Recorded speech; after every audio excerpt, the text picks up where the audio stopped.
Hello students.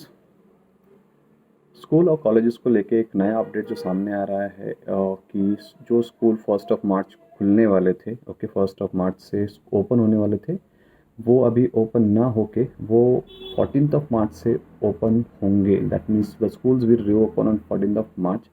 Because जैसे कि हमको पता है कि जो कोरोना केसेस है महाराष्ट्र में, they are increasing day by day, रोज़ के रोज़ बढ़ रहे हैं। उसी को देखते हुए गवर्नमेंट ऑफ महाराष्ट्र ने ये डिसीजन लिया है that the schools will not reopen on the 1st of March, it will reopen on 14th of March. 14th of March को ओपन होने से पहले एक 12th ऑफ मार्च को उसका एक रिव्यू होगा, ओके, कि स्कूल खोलना बच्चों के लिए फिजिबल है क्या, उनकी सुरक्षा को मद्देनज़र रखते हुए will it be good to start the schools. ये सब पॉइंट्स में ध्यान रखते हुए, वहाँ की सैनिटाइजेशन फैसिलिटीज़ को ध्यान में रखते हुए, बच्चों के प्रिकॉशंस को ध्यान में रखते और उनकी सेफ्टी को ध्यान में रखते हुए सब चीज़ों के बाद ये स्कूल्स रीओपन होंगे।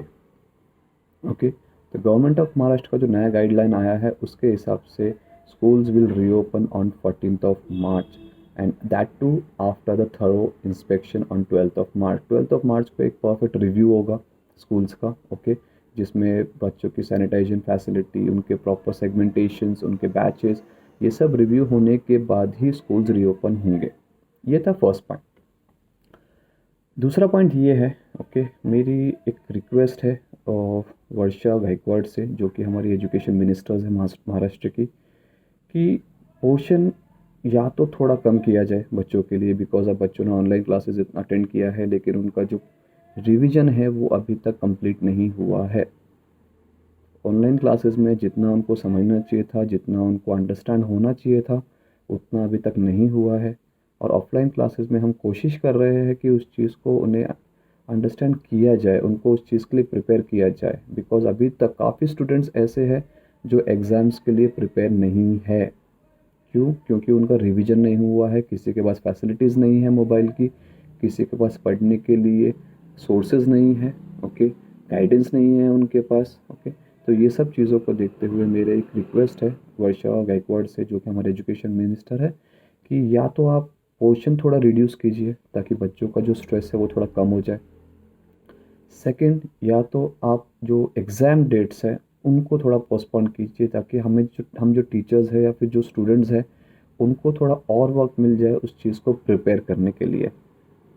स्टूडेंट्स अभी भी मेंटली प्रिपेयर नहीं है एग्ज़ाम्स के लिए, ना तो मेंटली प्रिपेयर है बिकॉज उनका अभी तक रिवीजन कंप्लीट नहीं हुआ है। उनका जितना पढ़ाई होना चाहिए था, जिस हिसाब से उनका पढ़ाई होना चाहिए था, उतना पढ़ाई नहीं हुआ है।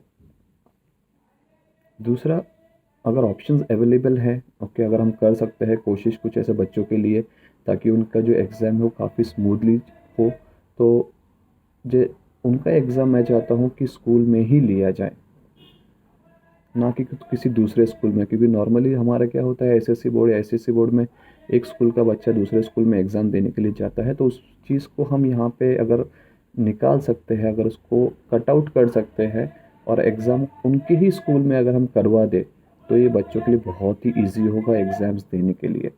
मेंटली भी वो थोड़ा प्रिपेयर हो सकेंगे, ओके, उस चीज़ के लिए एग्ज़ाम देने के लिए। और अभी भी काफ़ी बच्चे हैं जिनको जो कंसेप्ट्स है स्पेशली साइंस और मैथ्स के, वो अभी तक क्लियर नहीं है, ओके। और ये हुआ है बिकॉज ऑनलाइन क्लासेस में उनको थोड़ा कम समझ में आ रहा है, दिक्कतें हो रही है, लाइक नेटवर्क इश्यू होता है कभी, या फिर कभी सिग्नल चले जाता है, कभी जो लॉगिन नहीं होता है। तो बहुत सारी जो परेशानियां हैं बच्चों की, उसकी वजह से उनका जो पढ़ाई है, उनकी जो स्टडीज़ है, वो कंटिन्यूस फ्लो में ना होके, ओके, वो अलग अलग टुकड़ों में बढ़ गई है।